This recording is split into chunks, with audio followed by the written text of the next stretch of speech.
السلام عليكم ورحمة الله وبركاته.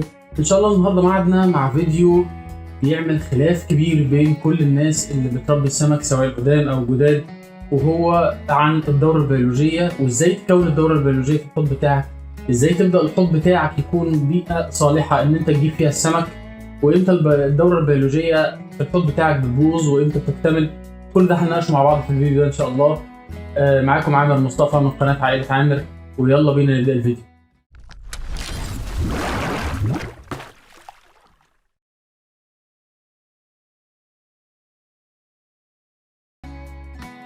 السلام عليكم ورحمة الله. قبل ما نبدأ في موضوع الدورة البيولوجية، أطلب بس من حضراتكم جميعا اللي ما اشتركش في القناة يشترك، واللي عجبه الفيديو يعمل شير ولايك في أي وقت في الفيديو. ونتكلم حاليا عن موضوع الدورة البيولوجية. الدورة البيولوجية دي يا جماعة عبارة عن إن الحوض بتاعك لازم يبقى فيه بعض المواد أو الماتيريال اللي بيتربى فيها كائنات دقيقة جدا أو بكتيريا اسمها البكتيريا النافعة. البكتيريا النافعة دي فايدتها ايه في الحوض؟ فايدتها ان هي بتاكل او بتتغذى على الامونيا اللي بتخرج من فضلات السمك.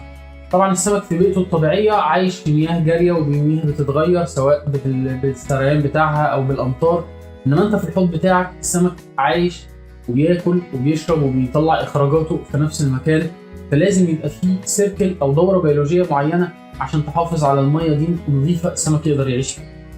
المواد او الحاجات اللي بيعيش فيها البكتيريا النافعه هي الفلتر البيولوجي اللي هو السفنج، والماتيريال اللي موجوده في الفلاتر بتاعتنا سواء انواع الحجاره المختلفه او انواع السفنج المختلفه وهكذا، وزي ما وضح ليكم يعني.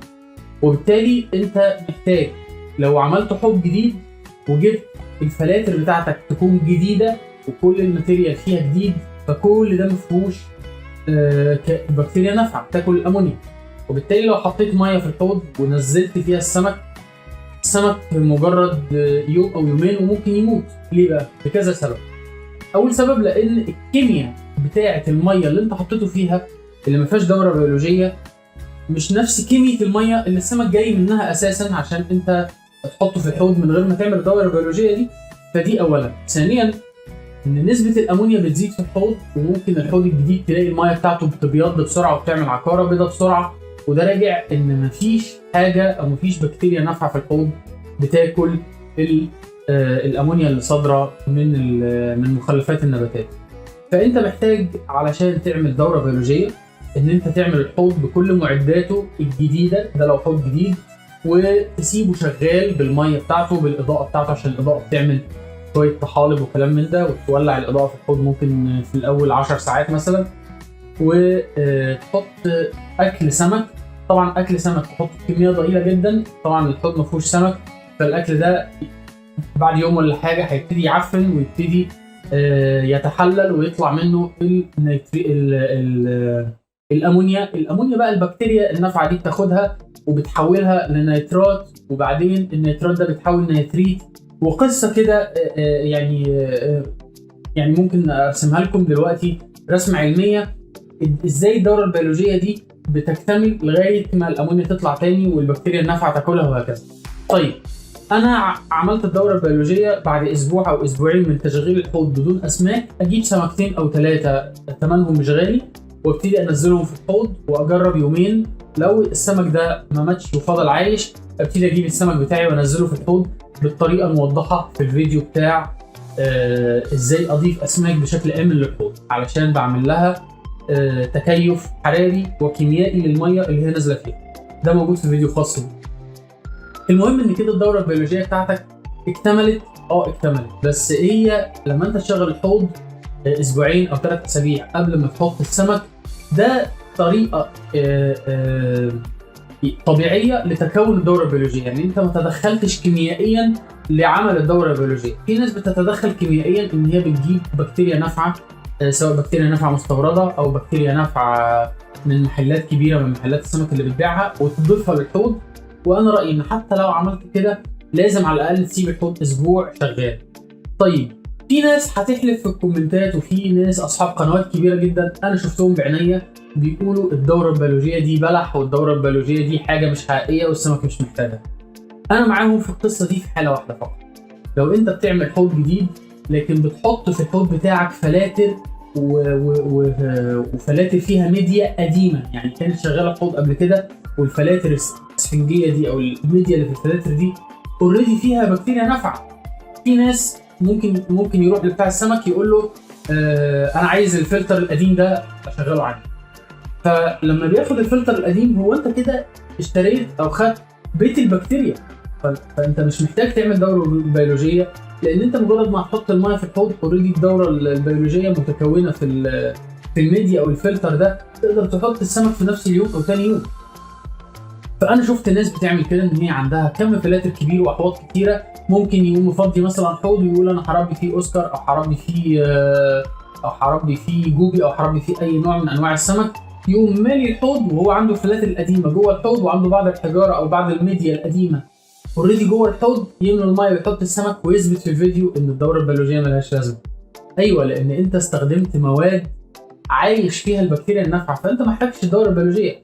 فده عنده حق وده عنده حق. النقطه ان هي بتتعمل ازاي، فلازم تكون انت فاهم ايه الدوره البيولوجيه، ايه البكتيريا النافعه، احنا ليه بنعمل كده اساسا، علشان لما تيجي تعمل حوض جديد. يعني انا مثلا عملت حوض جديد، لما جيت اعمل حوض جديد انا عندي حوض فيه 3 فلاتر، خدت منهم فلتر قديم وحطيت بدل الفلتر القديم فلتر جديد في الحوض القديم بتاعي، وخدت نص الميه في الحوض الجديد خدتها من ميه الحوض القديم، يبقى انا كده خدت في الحوض الجديد فلتر قديم وبعدين فلتر جديد، حطيت فيه فلترين، واحد قديم وواحد جديد، والميه بتاعته حطيت نصها قديم ونصها جديد، سبته يوم واحد بس شغال وبعدين حطيت السمك بتاعي والسمك عايش زي الفل.